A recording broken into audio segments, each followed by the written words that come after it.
Hey, what is up, y'all? Just a few announcements I wanted to make. This movie episode on 300 is coming out today on Tuesday due to some scheduling conflicts, and Highly Irrelevant this week will be released on Friday instead. And also, we had some technical difficulties with the cameras when recording, so we only have the wide shot for today's episode. So it's not going to be as fancy. There's not going to be any cut tos or any like angle changes. Not that many, I think. So nonetheless, it's a great episode, and I just want to thank you baddies for all of your love and support and for sticking around. And we'll see you guys next time. Enjoy the episode.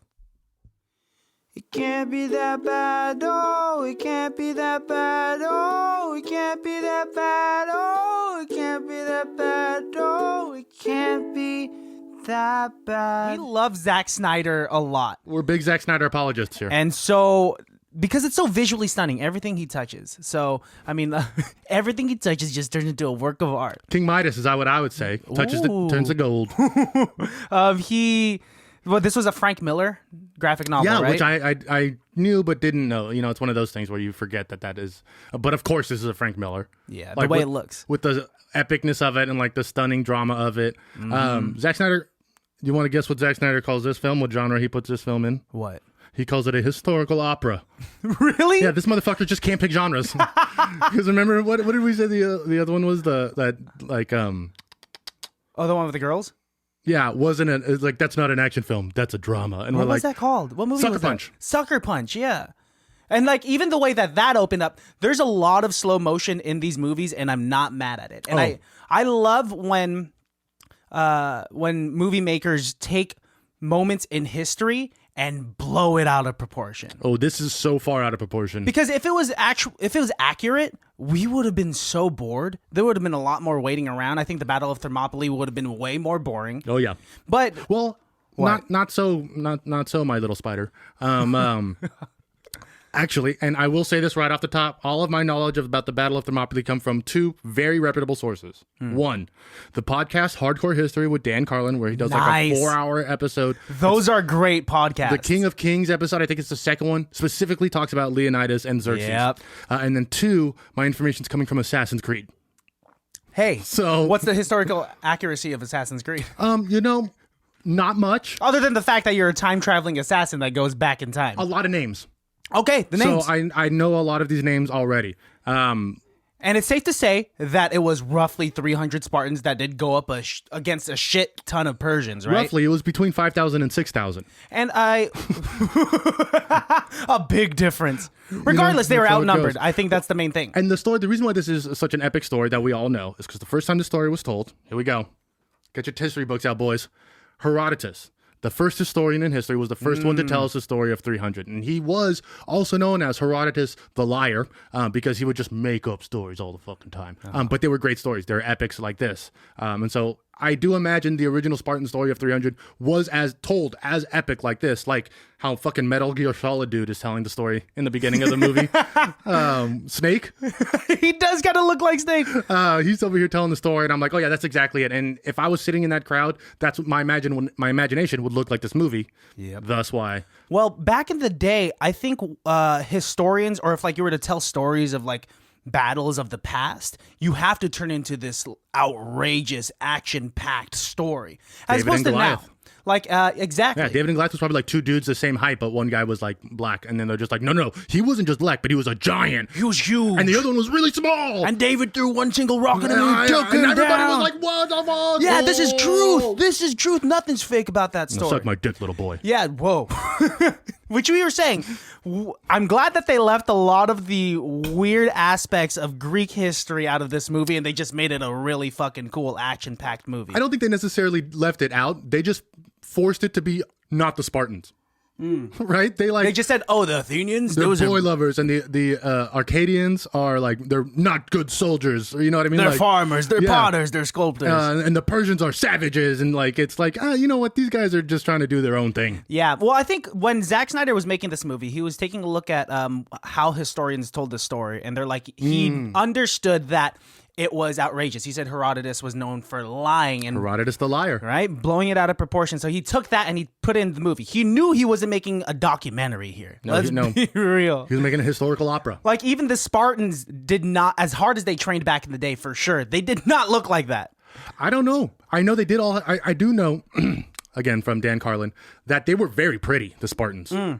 They adored nothing more than the male physique, which is why you see a bunch of Greek Perfect men. Just sculptures. A bunch of fucking beefcakes in this film. Even the elderly politician that helps Beefcakes. out Lena Headey, Yeah. he is ripped too, and I don't know what he's lifting. The weird like gonorrhea infected guys. You don't see it, but underneath they have a full 6-pack. They're kind of ripped. They're yoked. Well, because they have to get up that mountain somehow. They got to get their gonorrhea medicine up there. That was gonorrhea, right? I don't know what kind of disease that was. Well, they're dying for sure. Whatever those old disease-infested mystics were, they were the most disgusting people. Yuck. Let's get into it, dude. We're already here. Let's get near. Let's get as close as possible, dude. We watched a movie called 300. Yeah, we could say that too. If you watch it in Spanish, that would be ridiculous. crazy. Estoy Sparta. This movie is rated R, was released in the year 2006. According to Google, it's an action war film, which, yeah, okay. It has a runtime of an hour and 57 minutes, or 117 minutes. It has a rating of 7.6 out of 10 on the International Movie Database. Is that a 6? 61% on the Rotten Tomatoes and a 52% on Metacritic. It sounds like you already know these numbers. Just for Rotten Tomatoes. Okay. Really? Okay. What percentage of Google users appreciate this film? I'm going to go with like 90%. 83. Oh, it's way lower than I thought. We've That was been out way of practice a little bit. We've been out of practice a little Okay, bit. It's I'll do better next time. You know what? Sorry. Hey, it's not your fault, pal. Oh, thanks, man. Even a broken clock's wrong most of the time. I would... That was a good one. I've never heard that. Snaps is coming at you. Right at you. In 480 BC, a state of war exists between Persia, led by King Xerxes, and Greece. At the Battle of Thermopylae, Leonidas, king of the Greek city of Sparta, leads his badly outnumbered warriors against the massive Persian army. Through certain death that awaits them and the Spartans, their sacrifices inspires all of Greece to unite against their common enemy. You sound like a Spartan. Thanks. That's the nicest thing you've ever said to me. If only you looked like one, man. This is an audio medium, so they don't know. With video on YouTube, which baddies, if you're not watching this on YouTube, You're missing out on me dressed completely like Leonidas in my underwear and a cape. one cloth and one cape, that's it. Again, just real quick so I can get this off my chest because I feel like I did a lot of homework and I just wanted to show. In the real Battle of Thermopylae, Greece was already united. That's why there was 5,000 to 6,000 people there. The Athens were there to help them as well. The Arcadians were there. And Sparta was kind of just like, at one point they make a reference to how they can't do war during their certain Spartan like celebration. Yeah. That was actually a different battle when Xerxes was in Sparta. It's a whole different thing. And Xerxes the first, Leonidas the first, of course, all the royalty and the blood kind of trickles down. And it's just one of those things. Well, like I said before, this Let's movie's watch a not movie. a documentary. Yeah. Let's watch this Zack Snyder film. Like we said, directed by Zack Snyder. It had an incredible budget, Christian, of only... Stop, don't say only. This looks like it took a lot of money. Well, wait until you hear how much it made. It only cost $60 million to make. Stop, really? Which, With all these special effects? I mean, it was filmed mostly on blue screen, too. So It looks really good for something that was filmed in 2006. I'll tell you that, too. it's filmed in 2005. Yeah, you're right. Came Also, out the 2006. actors weren't... Gerard Butler was not getting big bucks yet. Apparently, Michael Fassbender's in this, too. Yep. He wasn't getting made big bucks at the time. So, how much money do you think this movie made? I think it made like $150 million. Something like that. Higher. $200 million. 300? Stop. $500 billion. Oh, man. Turn it off. $456.1 million. Dude. Where do you think was this movie marketed well? Do you remember when it came out? I'm pretty sure every teenage boy has seen this movie a million times, Yeah. especially when it came out. There's like boobs and blood and That's gore. right. And then like everyone who's in the army watches this movie and they're like, yeah, we're modern Spartans. And We're it's like, Spartans. relax, guy. You're a mechanic in the 5th Battalion. Sit down, So it's like, yeah, this movie gets a lot of play. And also like the The shield has become very like a popular art piece. Everyone wants, at a time was buying those shields and the swords, and I think this reignited. People at the time were just like buying that. Well, I mean, I actually don't know a single person who does. Yeah, neither do I, which is crazy. Of like the 3 films that take place in this time period, Troy, Alexander, and 300, roughly around the same time period, this one did the best out of all of them. Yeah. And apparently, I was just reading a Google article that Troy was really bad.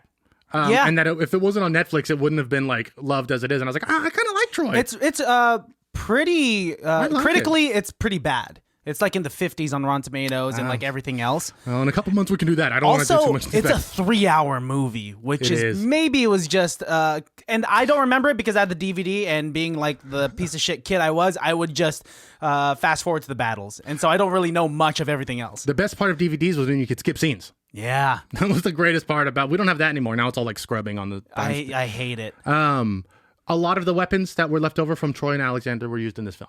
Nice. They spent almost 6 months just making weapons for this movie. Well, because they had to make all of those big ass shields. Shields, spears. Everyone had a shield, spear, and a sword. Everyone had a helmet. Everyone had a cape. Everyone had a diaper.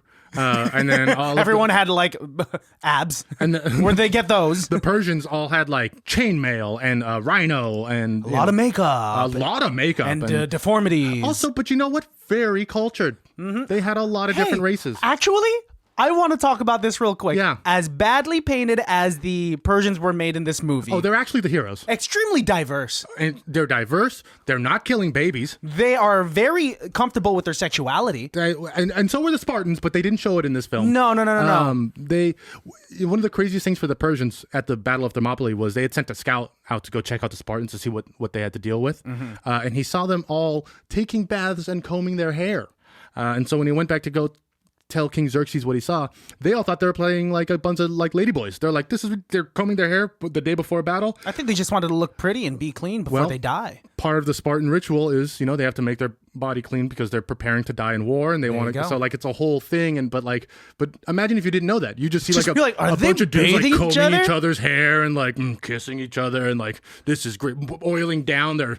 It's part of their strategy to like confuse you before battle because you don't know what to think of them. Like, right? I guess that's confusion is Sun Tzu says never attack head on. It's the way to get lost. Mm-hmm. So it's one of those things. But yeah, you're right. With Persians though, definitely not as bad.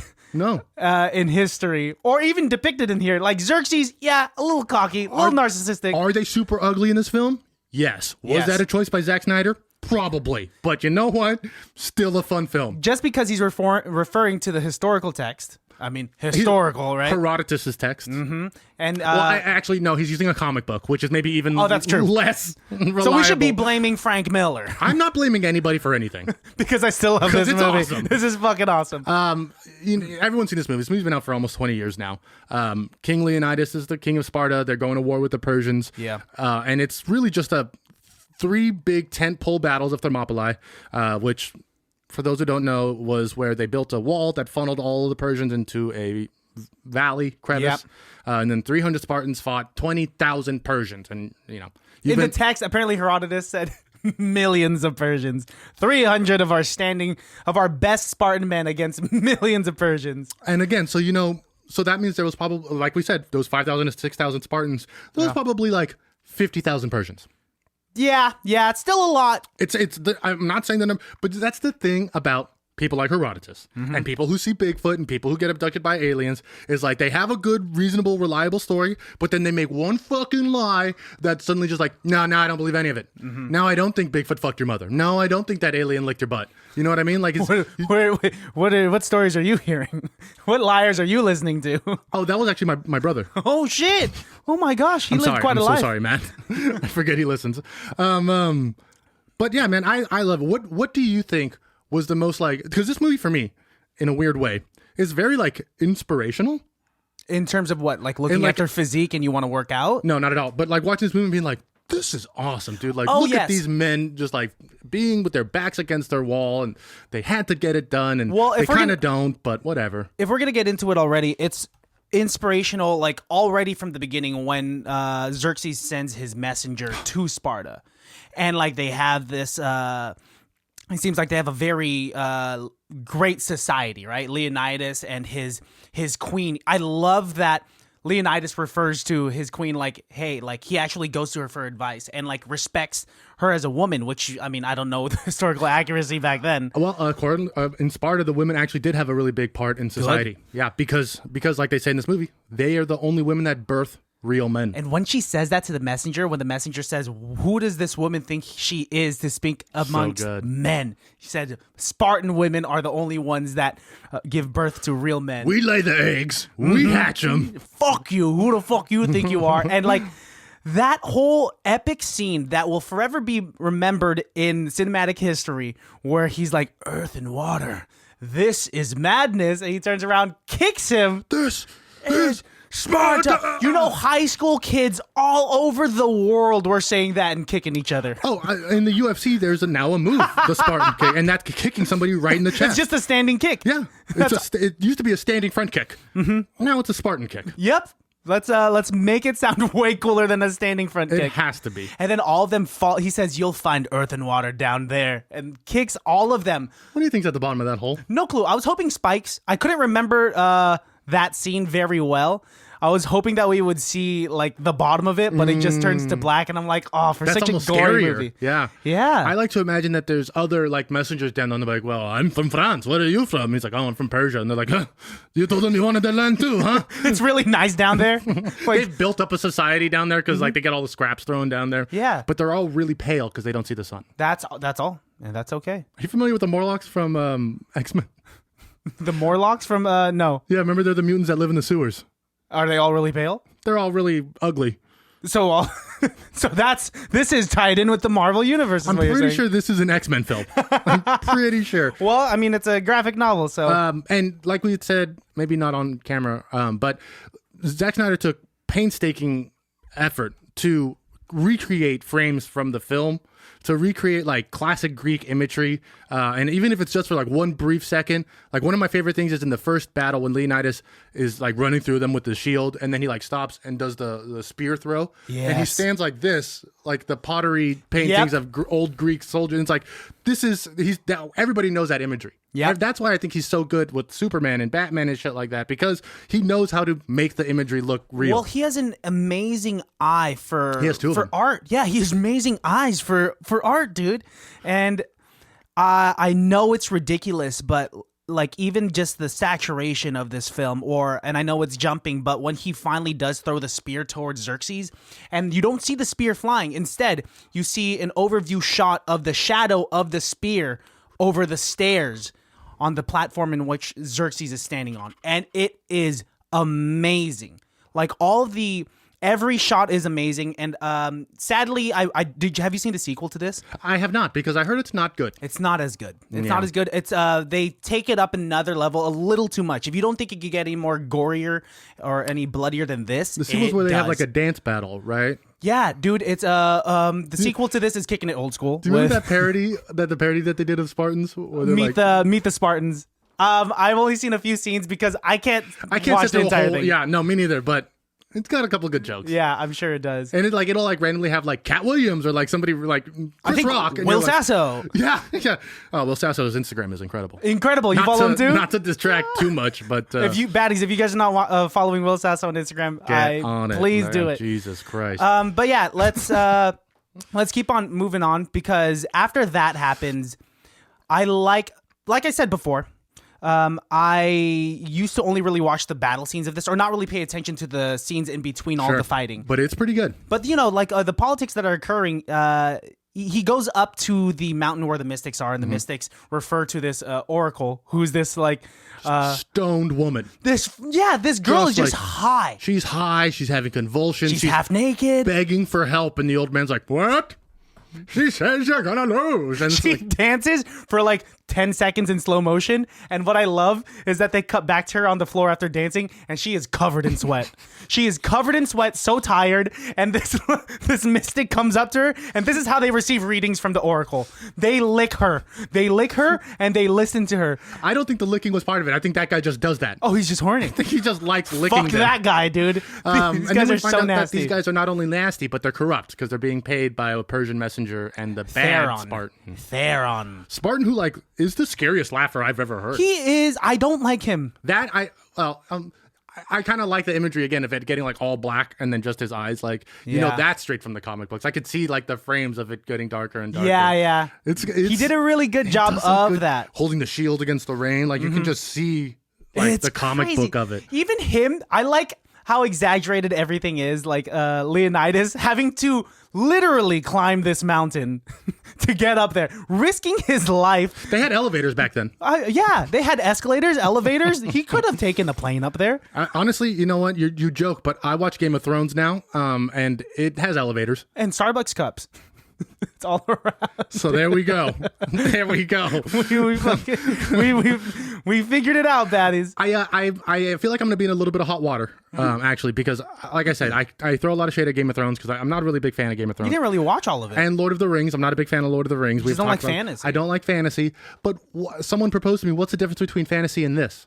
Yeah, exactly. And you know what? That's a great point. But when I was a little kid, I loved Greek mythology. You know what I mean? So that's the exception. I would much rather read about, Leonidas and the 300 than like King Arthur and the Knights of the Round Table. You know what I mean? Sure. Like, it's just, I don't like... I do... That's cool and all, but meh. There is something so cool about Greek history and Greek mythology, and I think it's because the gods depicted in Greek mythology, the fact that they're so flawed, the fact that Zeus could turn into a goat and just like bang a bunch of women. I don't think it's cool. I think it's interesting that people wrote about that. And then his wife finds out, so that they also wrote about that. You know what I mean? Hera is just the most jealous woman in the world. Super scornful. She once made a girl ugly because she had sex. You know how Medusa got to be Medusa? She wasn't. She was like a beautiful woman or something like that. Who got raped in a temple, and as punishment for her getting raped, what? Hera turned her into Medusa. She's the victim. There was hell of like we said, the Greeks weren't perfect. They were the authors of these books. I'm so mad at these guys. And Homer and fucking also I think we've talked about this fairly recently. The Iliad starts because two gods didn't get invited to a wedding. Yeah, they get upset. And that's why there's a war between the Trojans and the Greeks. Or even with Troy, I think it occurs because... Helena falls in love with a little boy. Yep. But in the original text, that's because the gods made her fall in love with Paris. And then... Dude... So much drama. They're messy. And here's the thing: is like they cut all of that god shit out of the Troy movie, and it was still super dramatic and like very like salacious. But because it was a grounded movie, like the gods, you don't see the gods. It's not like this. No, they don't even. Yeah, very unbelievable. Yeah, very believable. It's a more realistic take of the Battle of Troy. But anyway. Again, we don't know. We don't have cameras back then. Nope. I would much rather watch, Scorpion King versus the Egyptians slam into each other than like Vikings versus Knights. I don't give a fuck. Oh, interesting. Yeah, and I see the flaw in my logic. Like I said, I know I'm going to be in some hot water with some people because I've been very vocal about my dislike for fantasy these last couple of, actually days for some reason. I've been telling a lot of people I don't enjoy fantasy. No one's asking about it. Nope, just bringing it up. Just sitting in a room. Well, it's because I had a cool discovery that it's because there's no guns, and I want everybody to know what I think. Well, okay, here there are no guns, and you end up liking it. And the battle sequences are all freaking dope, dude. Oh, yeah. They're all in slow motion. Let's talk about the first time they actually fight with the Persians. They you see the phalanx, like in perfect form. Oh, yeah, dude. The formation that they make with like a great defense with those shields, and imagine how heavy those shields were. I think they might have been plastic. They're all from Party City. Dude, that's a costume I see every year. Stop, a Spartan? Oh yeah, dude. Are they as fit? No, almost. No, almost. Come on. They look more like Meet the Spartans. They look more like Ephialtes, the deformed Spartan. They look like Will Sasso. Shout out Will Sasso. No, I just think, oh God. Sorry, these seltzers, these hard sodas from Bud Light, killing it. Please sponsor us. No, the first battle is insane because we see the perfection of their art, which is war. Yeah. Right. You know, the Spartans spend all day. I mean, they talk about it in the beginning. Like when you're a kid, they look at you as a baby and they decide right away, you're either going to live as a Spartan or you're not going to be around. The opening scene of this movie is a pile of baby skulls. It's like the worst dead baby joke. It's the absolute worst. They said, if you are deformed, if you cannot fight or throw, they don't like leave them in a dumpster or anything like that. No. They find the biggest cliff in Sparta. Yes. And you know what? That used to be a really nice neighborhood at the bottom of the cliff. Yeah. But then they started throwing babies down there and everybody had to leave. It turned into a graveyard. Yeah, it messed up the economy down there.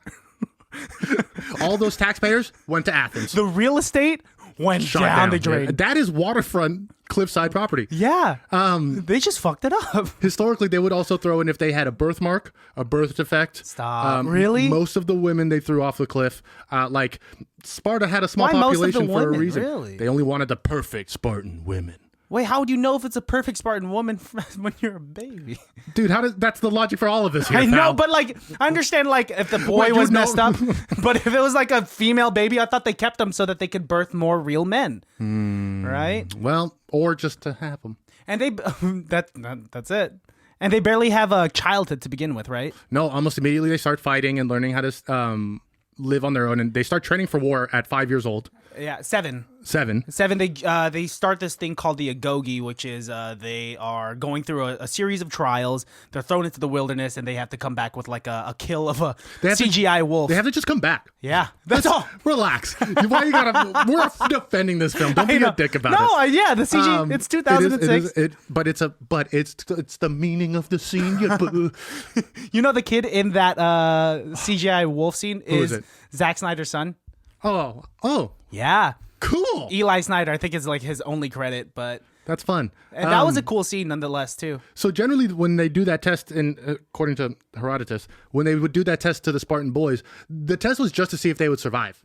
And that's what made King Leonidas so different than the rest of them. Is like he didn't just survive; he came back full with a pelt, kill. with a kill. Like he did it out there. I love. There's a lot of poeticism in this movie.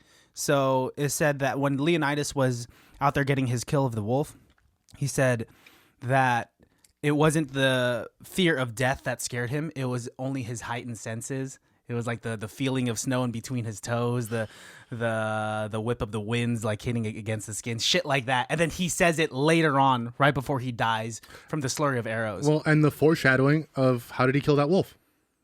He led it into a rock crevice. Yeah, and that's the strategy that they used with the Persians. Exactly. Incredible. They make a quick line about how the kids were told to steal.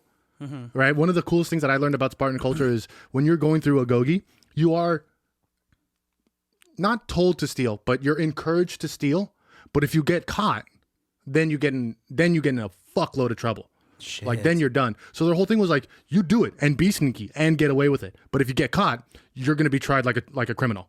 Fuck, dude. So it was crazy. That's the kind of shit that I like about it, where it's like, you know, Yeah. if you're gonna do it. But if you get caught, fuck you. Well, man. I like the little loopholes that even Leonidas uses with politics. Because he's like, okay, yeah, the oracle said I can't declare war on the Persians. We're simply going to go on a stroll up north. These are my bodyguards. Mm-hmm. And the politicians are like, what the fuck are you doing, right? And I like that Lena Headey, his queen, has to... Her name's Gorgo. Is that her name? It's like the ugliest name. For the most beautiful woman. Gorgo, Gorgos. Let me see here. Because that sounds so close to Gorgon.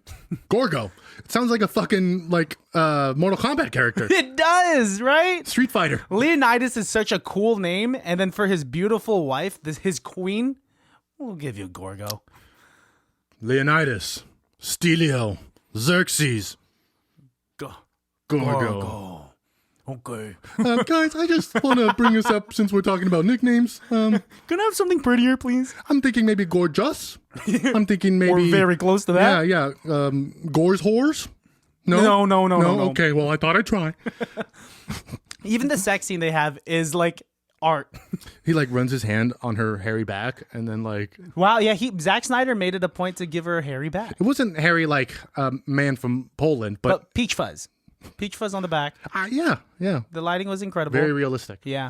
You know, he has a son, Leonidas. Yeah. And of course, he's in line to take the throne. So we get to see King Leonidas teaching his son, lessons.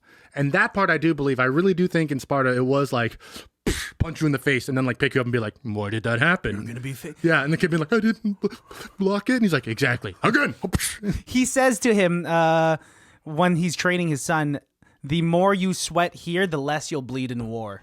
Which is crazy. That sounds like something that would be on the back of our weightlifting shirts in high school. Yeah. You remember the weightlifting class we had? Yeah, dude. We'd get these crazy tank tops, and on the back it'd be like, pain is just fear leaving the body. And it's like, who's writing this shit? I don't know. I'm still hurting from Do you remember these that? Like, where sets. would they get these quotes from? No clue, but it's very aggressive for 14-year-old boys that are lifting weights for the first time in their 20-pound lives. dumbbells? Yeah, just freaking the fuck out. Oh, God. Who was your favorite of the Spartans? Leonidas. Leonidas was dope. A good second is, I think his name is, Michael Fassbender's character. What is it? Stelios. Stelios. And Delios. Everybody's names rhyme. Stelios, Delios, Bilios, Milios, Gilios, Gilios, Nelios. I didn't realize it was Michael Fassbender until I pulled it up on my computer. Crazy, really? Recognized his beard and his jawline, but couldn't see his forehead. And also had the ignorant thought of being like, Michael Fassbender wasn't working in 2004. Of course he was. He was, dude. And That's Magneto. Magneto. Also looking like a beefcake. Shredded as hell. Again, I cannot stop talking about the beefcakes. There's 300 beefcakes. They're oiled up. They're fighting. They're loving each other. They make hot love to women. And then they pull up their diapers and go fuck shit up. Even when the captain's son gets beheaded mid-battle and he like drops to his knees, you still see his six-pack kind of like jiggle and ripple. If I drop to my knees, you see my rolls. Yeah. Right? If I'm standing up, you see my rolls. If I breathe, you see my rolls. We are not beefcakes. We're more like hotcakes. Yeah, man. Like just hotcakes from McDonald's after an hour with the syrup on them already. Too specific? No, not specific enough. With the butter on it too. Oh, yeah. A little bit of jelly. You ever put jelly on your pancakes? Yeah. We're getting lost. This movie is really cool too because then they have that little like tit for tat that the Spartans do to the Persians where they're like, we had to rebuild our wall and we didn't have any mortar, so we used your bodies. Yeah, that one Persian general or messenger that saw that and started freaking out. Whippers. I don't know what his name is. I call him Whippers. I don't know. He looks like a Persian Rick Ross to me. You're like Persian Rick Ross / Yosemite Sam. Yeah, mixed together. Freaking out because he saw like 12 dead bodies amongst the wall. There was a lot of dead bodies in that wall, bro. It was pretty crazy when they were also watching the Persian ships just get fucked up by the sea. And everybody was cheering except for Leonidas. So why do you think, and I'm asking, I'm not trying to be like a smart aleck about this. No, why do you think Leonidas wasn't cheering? Because I have my own opinion on it, but what do you think it was? Because he knew that there was much more to come, maybe? I think so, yeah. My other thing that I also think about is that he knows that these are just soldiers.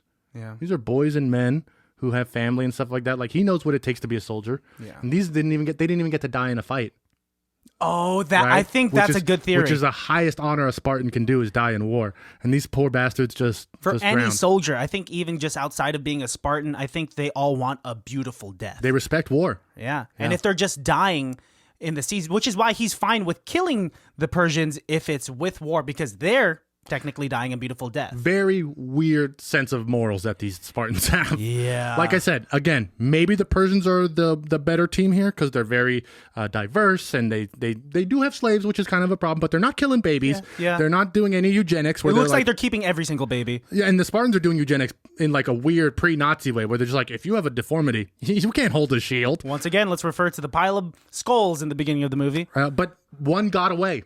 Mm-hmm. One ugly baby got away. Ephialtes, because his parents took him away, tried to train him. He had a good thrust with that spear. His dad did train him, is what he says. Yeah, but he could not lift the shield high enough. Yeah, and that's, for a phalanx, you need to lift up your shield because a weak defense, you're gonna fucking die. He said, I have a solution though. What? Put him in the back. I think that's what he was trying to offer. He was like, if you want to help out, clear the dead. He could be one of those guys in the back where he's like stabbing the Persians that are still kind of alive. I want that job. That's a brutal fucking job, bro. Oh yeah, you're looking at this like helpless person. Tell my mama, look. I feel like, okay, I guess he's dead. Stab him. You're right. That's a tough job. Just leave me at home. Leave me at home, dude. I'm a Spartan woman.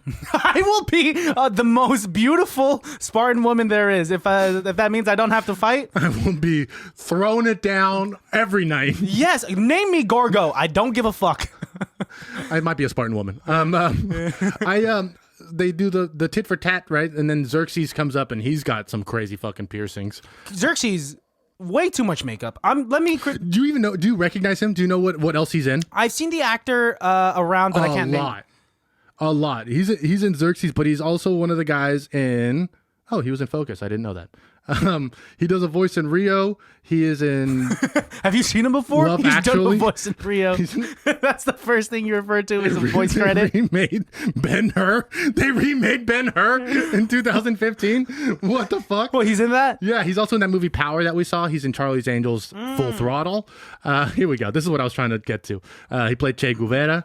He was in the Pele movie. He was in Save Ralph, that weird like animated film about a rabbit with one ear. What? Yeah, dude, he's in quite a bit. I thought he was also in. No, it's completely different. Is he actually that tall? Because he is huge in this movie. He's 6'3". Okay, so that's pretty tall. I'm 6'3". You could be Xerxes. You know what? Thank you. All you need are piercings. My ears are pierced. If makeup artists in 2022 were to critique Xerxes' makeup, then he would get demolished. His makeup, his foundation's way too cakey. His eyebrows are definitely drawn on. Piercings that will get caught on anything. I'm just a little mad at this God King. For like 1 second, I was taking you very seriously and was thinking like, if a makeup artist watched this film, they'd be like, no, this is great makeup for film. But then you're talking about, I'm talking about so fucking his modern makeup. Yeah. Karen was gonna come to this recording session, but she didn't want to do her makeup here in the studio. And I just wish she was here doing her makeup during that conversation just to make her feel bad. She could back me up. No, she didn't watch the movie. Okay, but I think it wasn't necessarily. I think back then, I think what it was supposed to be was like he's just like he's dirty. He's been traveling from Persia. His face is caked with sand, and the he's eyes a are God definitely King. the God King is. Hey, I'm trying to be a God King. Hey, oh yeah, you've been playing a lot of Civ 6. Lot. Well, if you watch the sequel to this movie, it shows his origins and like how he looked like prior to becoming Xerxes, the God King. He was King Darius. Yeah, he was King Darius's son. And so he goes into like I think he's on the brink of death. And so his soldiers bring him to this, so the sequel's about the Persians? The Persians are still there, yeah. It's about, like, you remember at the end of this movie, guy with the eye patch has... Snake? Yes, Snake from Metal Gear Solid brings the rest of his men out to war. Yeah. There's also more people that go fight more Persians on, and there's like an... Yeah, this was a sort of like the Persian Wars, which was like a 100-year-long war. So the sequel is just an extension of that. Interesting. Do you know who Xerxes' great-grandson was? Who? Alexander the Great. Really? Yeah, destroyed the Persian Empire because he couldn't keep his dick in his pants. Loved it in men's mouths. I don't think anyone gave a fuck in 4th AD BC about what was going on. I think if you fucked a goat, you would just tell them that it was Zeus. Which and someone everybody fucked was the cool goat with because it. did you see that half goat, half man in the palace in Persia? Did you also see the man with crab hands? Yeah, you mean the executioner? What's his backstory? I need his prequel. He killed a general that Xerxes was mad at. Yeah, Xerxes' own general. Yes, his own general. He was upset because the Persians kept on losing these small little battles. And you know what? That's how you get your army motivated. Kill the general. That's how you cripple your army and instill fear, I guess, within the rest of your soldiers. Let's talk about the Immortals real quick. All right. They are not very immortal. No, I mean I like that they say in the movie, let's put their name to the test and just immediately impale them with a spear. But, and that's why spears were invented, to go against cavalry. Oh, spears aren't really good hand-to-hand combat weapons. Like mid-range. No, and you can throw it. Specifically, that would be a javelin. But specifically cavalry spears, because you could reach up to the person on the horse and still stay far enough away from the horse that you weren't going to get trampled. That was a big deal for horses. In fact, we used horses all the way through to World War I. There were spears on the battlefield until World War I. Wow, that's crazy. I like that they used everything here like a javelin. Yes. As cool as it looked, I don't know if in mid-battle you're going to throw your only sword at someone that is 3 feet away. Very poetic, again, but not very smart in the battlefield sense. No, because they would have to like roll and find like an enemy sword real quick. Which one's mine? Which one's mine? Which one's mine? Oh my god, this one has blood on it. doesn't No, look no, that's not good. I'm not going to use a Persian sword. Or I was getting upset sometimes because after they save each other's lives, they look at each other for way too long. Because they love each other. Yeah, but then that's what happened with the son. The son got his head chopped off because he looked at his dad for a little too long. That's why I don't look at my dad. Because you're afraid he's gonna get decapitated. It's not going to be my fault. Well, so after that happened, after the captain saw his son die, that was one of my favorite scenes because there was no slow motion, there was no exaggerated effects, but he goes into this fit of rage and just goes on this killing spree and kills a bunch. Yeah. It was amazing. Even the way that captain dies at the end, he gets impaled by like 2 or 3 spears, and he brings the spears closer to himself, and he starts slashing them as he's about to die. I really like the image of when they get the arrows that block out the sun. Yeah. And then they all like hide behind their shields, and then Leonidas cuts all the arrows off with his sword. So cool. That part was one of my favorite visuals in this film. Fantastic. Again, very comic booky. Yeah. Right? Like you could see like the swoosh, right, of a comic book in it. And it's just like, yeah. Everything that I love about this film are the things that I hated about Sucker Punch. Right? Because expand on that, please. Because this movie was cool and like made it work. And yes, it was very saturated and artistic and like poetic is what we keep seeming to go back to. At least I am. You said that word and I really hopped onto it. Whereas Sucker Punch, like it seemed like they were really trying, but like I just didn't give a fuck about a girl with a katana and an M16. Yeah. Like wow, I am blowing holes in all of my logic because that movie has a bunch of guns and I hate it. Yeah, dude. Figure yourself out. I have a lot of thinking to do. Yeah, man. Because Sucker Punch, you're right. Not as cool as this movie. No way, no but way. But there are guns. Is Sucker Punch after this movie? Yeah, I think it came out afterwards. I know Zack Snyder tried making this movie in the 90s and didn't quite get it going. So when he did get the opportunity in the 2000s, he was ready to do it. That's well, why I'm glad that he good. waited because of, like the special effects that were used in this. Oh, it would have been. Let's try and cast a 90s cast for this. All 300 Nicolas Cages. It's the first time they used computer graphics to multiply them. I do honestly think Nicolas Cage would be in it though. He would at the time. He would be the bad Spartan who's like bringing the Persians in to like buy off the oracles and stuff like that. Ephialtes? Oh, yeah. No, Theron. Theron. The politician. I think King Leonidas would be played by Tom Cruise. Too Short, man. You don't know that in movies. No, he would be King Leonidas would be played by Too Short.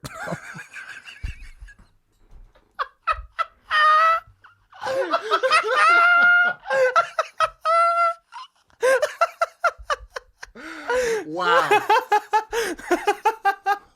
You're incredible. Thank you. You are banging on all cylinders today, sir. You are.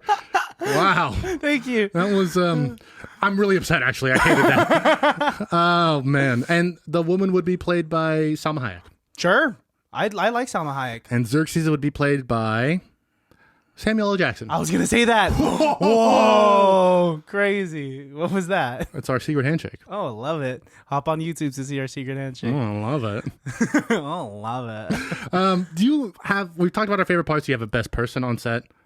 It's going to have to go to Zack Snyder. Yeah. Zack Snyder, and close second would probably be Gerard Butler for just looking like that and like really catapulting his career after this. You're like, you know who really gets the credit is the personal trainers from 300. They really should because and they all did a lot of training to look like the fighting was real. Yeah. And apparently Zack Snyder was also there in the training. But if I was a director, I'd fucking be there too, bro. Oh, was Zack Snyder? So did Zack Snyder also get ripped for this too? Zack Snyder's like a fairly, like, he's a good looking guy. I get it. I mean, I and can now he's imagine. got a bunch of tattoos and he's like jaded now because his daughter's dead. Like, he's awesome. Shit. Yeah, He's that's great. true. Zack Snyder, we love you. I mean, like, even with the history that we know about Zack Snyder, about like how he would get there and man the cameras himself Right too. there in it. Yeah. Give me that. You know what I mean? What? Are these like homoerotic? Trying to be on the same level as you, but apparently I'm missing a couple tacos in my combination. It's coming plate. off as like you want to just get it in with Zack Snyder. You know, you're not mad at it. My favorite person on set is, I believe I read that Frank Miller was on set for a lot. Frank Miller, and was written by Mark. Maybe I'm getting them mixed up. Mark Canton, I believe. Those are the two guys who wrote the comics. And they were like there on the set. They were like executive producers who were there for a lot of it. They had a lot of historians on set. They like consulted a lot of people to make this film. As if you can put the art comic book thing away from it, like we said in the beginning, this is exactly how the Greeks told stories. Yeah. This is what you would imagine if you were being told this epic of the Battle of 300. And it's incredible. So, you know, Frank Miller, you did it, pal. I mean, it makes sense that they would be on set if Zack Snyder is really making it faithful to the graphic novel that they had written, right? Well, think about how many comic books are made where the person who's involved is like, this is not my characters. You know what I mean? Like The Watchmen. What's his name? Who wrote Watchmen? I forget. That's Alan Durst. No, that's not right. You can just look it up if you want. No, but like he like is like a witch who does like black magic and shit like that. And when Really? they made the TV show, he cursed the TV show on HBO Because it had nothing to do with the graphic novel. and that's why it only lasted a season. And like, in fact, shit happened on the filming in the shit. set where people were like, I'm not fucking with this shit anymore. Like the director legit dropped out. Do you know if the person that wrote the graphic novel was fond of the Zack Snyder film that came out? I don't believe he was. Wow. Yeah, because I could imagine that because the Watchmen HBO series was an extension of that universe. Alan Moore. Alan Moore, you're Alan pretty Moore, close. who's one of the greatest comic book writers. He wrote my favorite Superman issue, which is where Starro latches onto Superman's chest, and he has a whole life on Krypton with a wife and kids and shit like that. Yeah. But in the real world, Batman and Wonder Woman are trying to get that thing off of his chest, and then they do, and he like gets yanked out of this perfect world, and he's back to the real world, and it's just like, Superman sucks sometimes. And that's what I can imagine that's why you like it. That's why I like Batman To v see Superman. them be flawed. Yeah. Yeah. And that's a lot of Man of Steel references were to this film. Like a lot of the cape flowing and stuff. I'm seeing a lot of like how like because it's Zack Snyder. Yeah. How he's just like is the art of the swaying of the cape, which influenced Thor's cape in Endgame. Like they've already talked about how Thor's cape was influenced by Superman's suit. How in the Eternals, Icarus's powers are inspired by Zack Snyder's Man of Steel. The suit that Superman had in Man of Steel inspired the Black Panther suit. And then the Black Panther chants, a lot of those came from 300. They would, because the African armies would have chants as well, but there was this whole idea of like, this is how we show the strength of the army. Zack Snyder is like, for not having a job in a comic book industry right now, is the reason why these movies are being successful. I mean, look at this. I know we keep talking about it, but the visual aspects alone in this film are impeccable. To just see, and like the ending scene in this movie is the eye-patched captain, Solid Snake, giving his monologue in a speech. And then after he says it, the camera pans out and you see thousands of soldiers, as opposed to the mere 300 that we saw at the beginning of the film. And that alone just gave me goosebumps. Do you think like just the people around the fire are hearing the story though? I was going to say that. I was like, here's the thing. And so they're like, and then and so like they're getting like it's a big game of telephone. Oh, so you think his monologue is just getting told further and further? So he's actually telling his troops, he's like, hey, we just lost 300 guys in this battle. The Persians fucked them up. But by the time you're the last guy in the row, you're like, 300 Spartans fought 20 million Persians. And they that's won. crazy. And Leonidas was there and he killed a wolf. And you're just like, nice. Yeah. What I was thinking was that after he gave his big speech at the front of the ranks, They turn around. only like the first like 10 people saw it, and everyone in the back is like, so what's going on? Are we gonna fight? Are we gonna fight? We can't hear you. Oh, I guess we're moving now. And then like everyone starts moving. Oh, it's bedtime? Okay, I'm gonna turn around. I have a family. Bland and blip. Yeah, that was great. I also want a special shout out to the rhinos and elephants that the Spartans destroyed. Yeah, so sad. They didn't have to show that much. You know what I find really sad about war elephants? What? Elephants hate being ridden. Yeah, Like they're upset. it's like actually really damaging to their spine and their neck and shit like that. And we use those animals for, well, not we, I'm not. You know what else is damaging to their spines and necks? Falling off cliffs. And they showed like 5 of them fall off cliffs. Well, you're not going to talk them to death. That's true. I mean, I don't know. And the rhino gets stabbed right in the fucking face heart. Oh yeah, he threw the son of the captain throws a javelin straight into the face, which was a cool shot because the way the camera pans it shows him throw the javelin, impale his skull, and then the camera pans behind his back, and you just hear the rhino fall, and then he steps aside for the rhino's body to kind of slide into the view of the camera. A lot like when Samuel L. Jackson killed that rhino animal in Star Wars Attack of the Clones. Yes! Whoa, that's a good callback. Thank you. Incredible. What do you think came first? I think the Attack of the Clones was made in like 2002, so. Very good. Yeah. Very good, sir. So Spartan handshake. Oh, Spartan handshake. They don't do this in the movie almost at all. I think they did it once or twice. Right, that's it. Not a special shout out, but a special fuck you to Theron, because that guy is a corrupt politician. I thought you were about to straight up just start some beef right now. Hey, Theron, Since man. the episode's over. If you were still alive, I'd fuck you up, dude. You don't step on Gorgo like that. He's still a Spartan, sir. Nah, fuck that. He got stabbed by her. When she took that guard's sword and just stabbed him, and thankfully they found out he was a traitor. I don't think she knew that he was, because all of that... But he had already raped her. Yeah, fuck it. Yeah. That's why she killed him. And then they're like, and he's a traitor. And she's like, yeah. Traitor. And he's a traitor. I hated it when he did take advantage of her, and he says, "This will not be over quickly. You will not enjoy this. I am not, or you are not my queen," or some shit like that.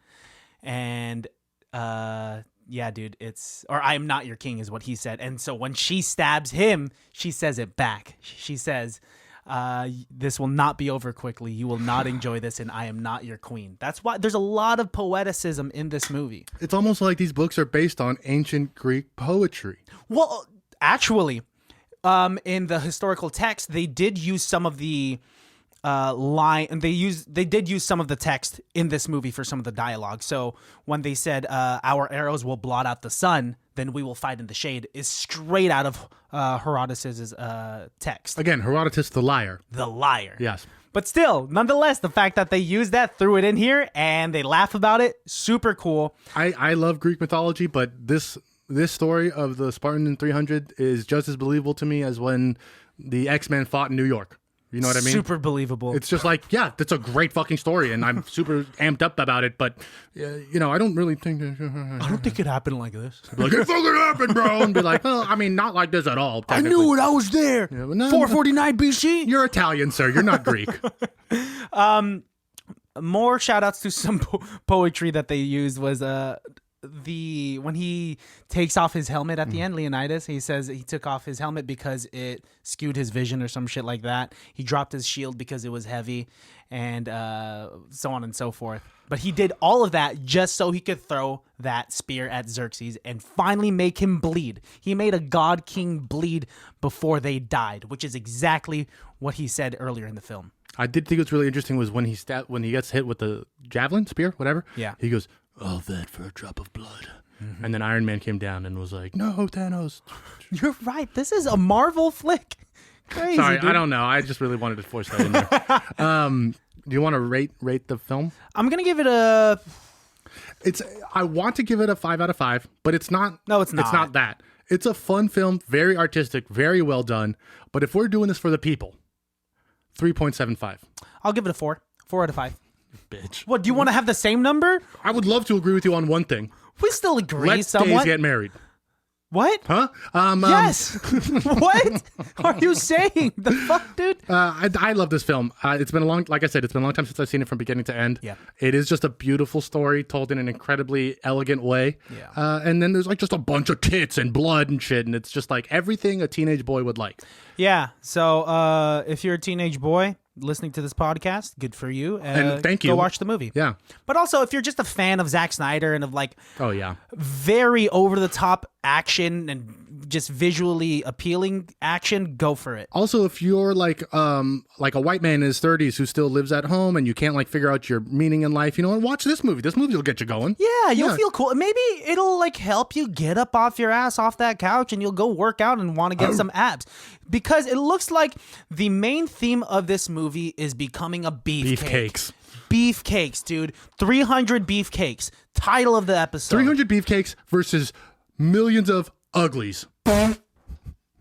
It's fucked up, dude. Persians were not that ugly. No, I don't think they were. But in this movie, they made every Persian pretty ugly. Yeah, I think, because the Spartans Or I think a lot of Greeks were perfect. just fucking racist.